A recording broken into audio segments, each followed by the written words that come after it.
I'm going to take you back to 1969, when the first movement, it was called the Women's Liberation Movement in those days, actually came across from America, because the original meeting was in Washington at that time, and a group of leftist Marxist women had got together at this very beginning meeting.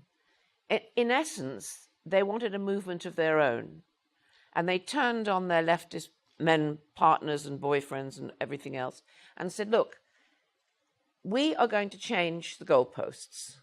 We need our own movement. We want our own funding. And there is very little money in left-wing movements. So what we'll do is it will no longer be capitalism that's the problem and that we're going to fight to overcome. We're now going to move it to patriarchy. And I think that's a brilliant strategy. As a branding issue, how better could you get than half the other part of the human race is going to now pay you for your movement that's going to exclude them and create a multi-billion-dollar industry over the last 40 years. And year by year, the money gets bigger and bigger. And the numbers of people who fall by the wayside, and certainly the suicide rates for men, the men dragged out of their homes, the laws that are being made to isolate. The original point when I stood up in those great big collectives and pointed out to them that the movement that they created was actually nothing to do with women's needs. They brought to us a Trojan horse. It was called equality, and there needed to be changes made to make women equal in those days. The simple ones were that in my day, you couldn't have contraception from the doctor until you proved that you were getting married. The woman had to actually prove this to the doctor before she was allowed. So you know there was no possibility of abortion. Many, many women died of septicemias and infections. And so, yes, all of us and men welcomed this new movement with open arms. But when I heard what was going on in the collectives, and I heard this, the most chilling phrase to me, and I called it the planned destruction of the family, was that what was said is the new parenting, the new structure would be women and children. That would be the new movement. And men would be disenfranchised because marriage was no longer a safe place, had never been a safe place for women and children. And so gradually the ideas began. At that point, I had fought myself to a standstill with this movement. And where my heart was, even from the very beginning, it was trying to find out, how can you heal totally broken people? How can you love the unlovable? Because that's what I was seeing with the violent, dysfunctional women that came in. So my figure, which ties up with yours, is of the first 100 women that came into my refuge, 62 were as violent and some more violent than the men they left. And the rest were innocent victims of their partner's violence. So as I could understand it, I had to look at women who were just like my mother, incapable of mothering. Like most children, because my mother cried and wept and wailed, I saw her as being totally bullied and intimidated by my father.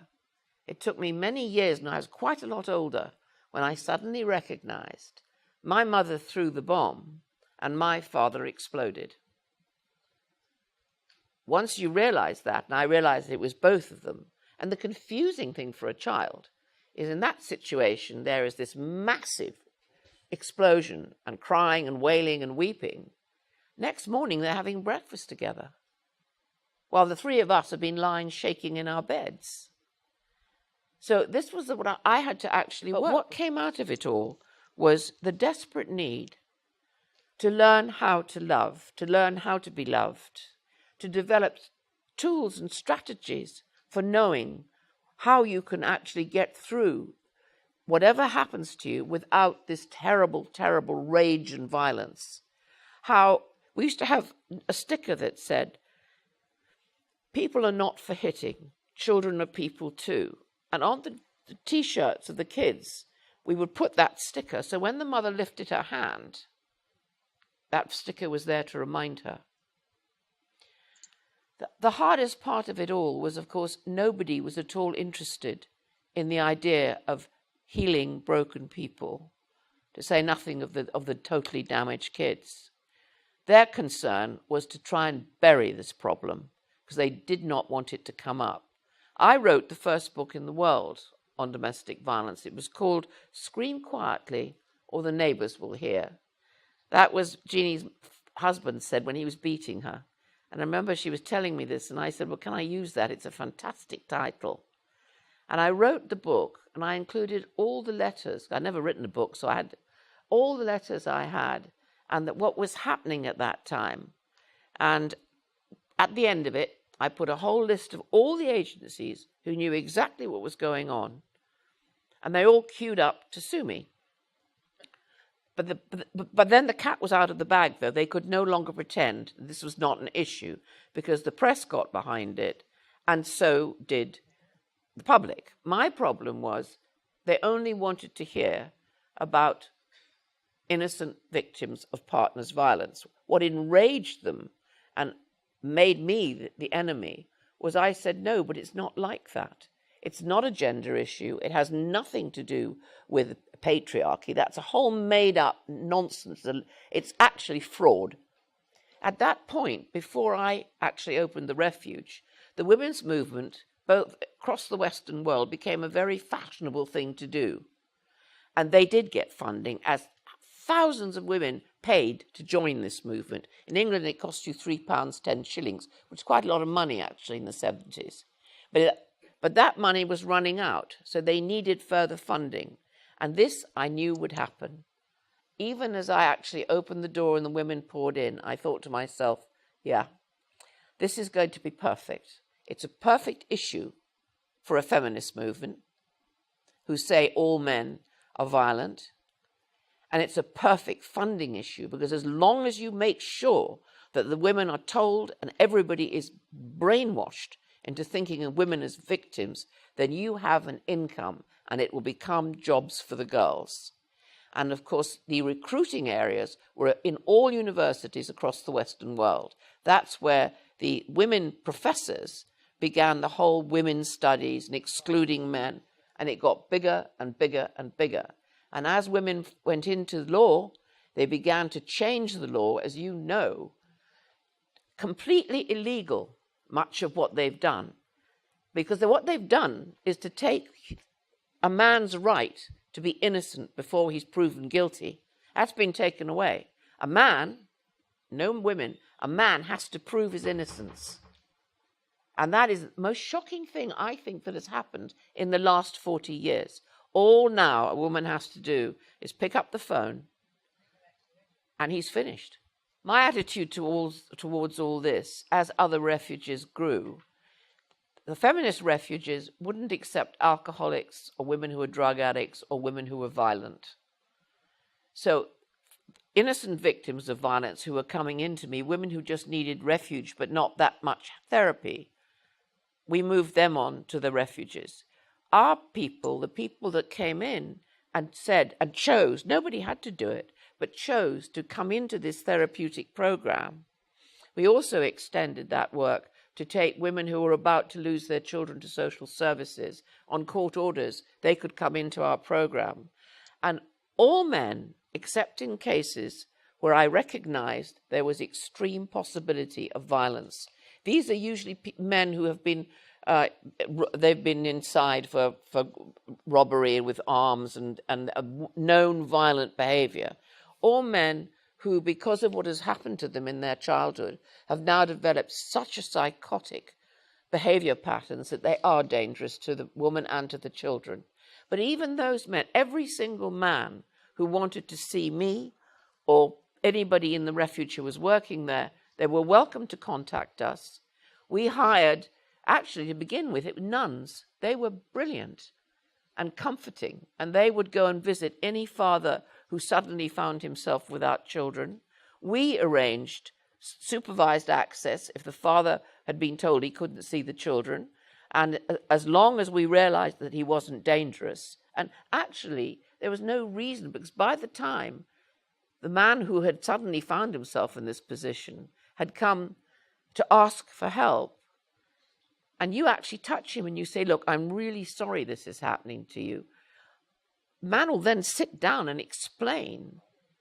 And one of the most important things is to actually work. We have to take, as far as I'm concerned, we have to take all this out of the hands of courts, out of the hands of lawyers, and we have to put it where it belongs. And it belongs in a whole new era where we look at a totally different way of how we take care of each other. It wasn't about moralizing with people or imposing things on them. It was about saying, I know you want to love and I know you want to be loved. These are the tools that will help. And you were talking about language. Most people from very violent homes don't have emotional language. That they are actually bereft of being able to explain feelings. And the most important part was to be able to help a woman to go from this hurts to instant rage, to say there are other ways of handling this, because I used to call it orgasmic rage, because once she'd exploded and done the damage that she did to her partner or to her children, then came the calm. And we used to have to work on that, to where actually after a period of time you could see, as she began to become much more voluble, as she began to, we did a lot of poetry, women and men too, writing poems, because those were the words that are easy to start with. And then we used to sit for hours, everybody talking about feelings. So 10 o'clock in the morning, the kids went off with the play staff, who were usually virtually all men, with some women working with them. That's the first time the children knew good, kind, gentle men. And they're forbidden in refuges. The shelter movement will not allow men to work directly with children, or even sometimes to come into the shelters.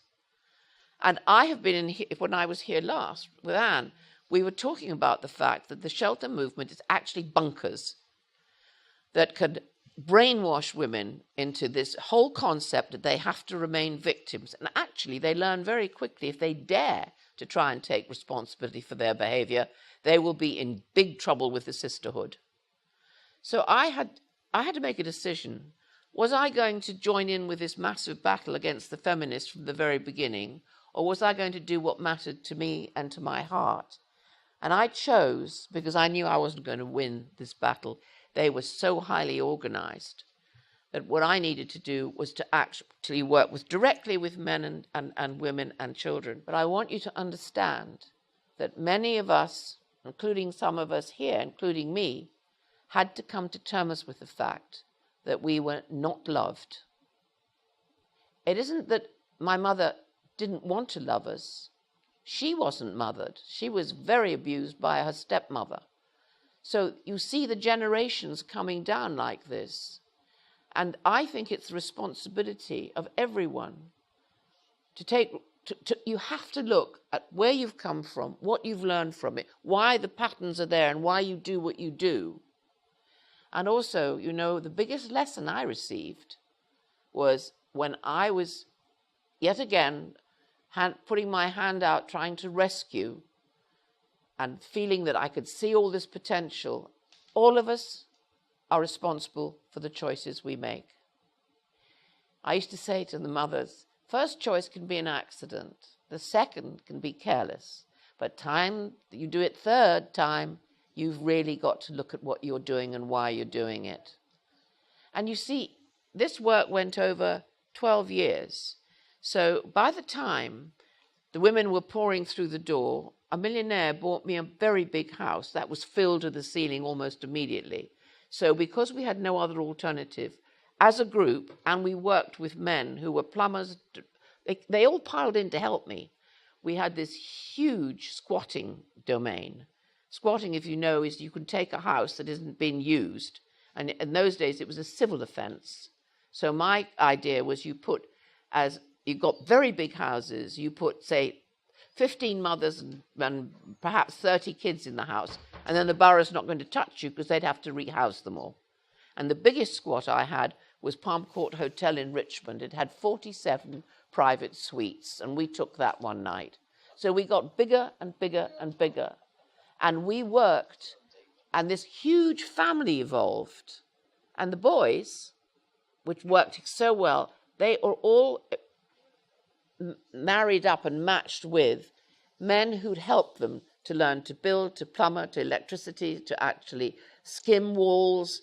They were the men in those boys' lives that were their mentors. And it worked. And the beautiful part of it all was I created a boys' house. And these are boys, well, boys are 18, 19, but they're 3-year-old babies. And I had this big room where we had all the toys, Tonka toys, fortresses, all the childhood toys that we don't get as battered children. Nobody bothers about toys for that because the parents are too busy warring with each other or one intimidating the other. And you see these huge lads with records of violence, with records of all sorts of things, lying on the floor, playing with the toys, with each other. And you could just see them grow. Many of the mothers would go down to the playgroup with the staff and play and sing. No one ever taught them to sing to their children. This is a possible program. This is the way we should be going. We shouldn't be sitting here having to go on yet again about what this evil empire is doing. It's doing it to men, women, and children. I want one day to make many of these women accountable. I want to actually charge them with fraud. I do. Hillary Clinton would be the first on my list. She is behind a huge amount of what's going on, and she wants to bring the Violence Against Women's Act global. Can you imagine the amount of money they can make? Sorry, what was her name again? Hillary Clinton. And then we have a woman called Harriet Harman. She produced a policy document. She's the Minister for Women, and she's in the Labour Party. And in the document, it states that men aren't necessarily harmonious to marriage. And that became the policy document that is now in force. Talking about the laws, we've got a new law now coming in England. I don't know if you have it here. It's called the Cinderella Law. You see, what they do, the feminists behind all this, the radical feminists, they spread the definition of domestic violence so wide. This new one's called neglect. Who's going to decide what neglect is? Social workers are going to decide. And this time they're saying that children can give evidence. Now, when did we last see that? It's coming. If we can't stop it, you'll get it. It'll go to America. And then children will give evidence against not their mothers, their fathers.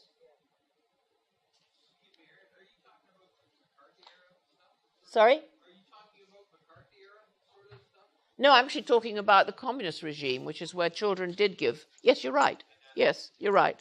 Yes. But actually, at the end of the day, this is a group. Any time you get a group like this, who by definition have decided that another group are actually evil, and this is the scapegoating that goes on. These men are the scapegoats. And you can drive the men out into the desert. And for a long time, and it's only just recently, and thank God for a voice for men, men have found a platform where they can get together. And that, I think, is the beginning of the massive change. Men who've stood up and said, we've had enough. We're men going our own way, MGTOW. Men who have said, we're not going to risk any longer being harassed and polarized and demonized. And now women are going to have to sit back and think, okay, where are we now? All I can say from my experience, there was a time when any time I spoke, I would have been screamed at and harassed, and there would have been pickets outside.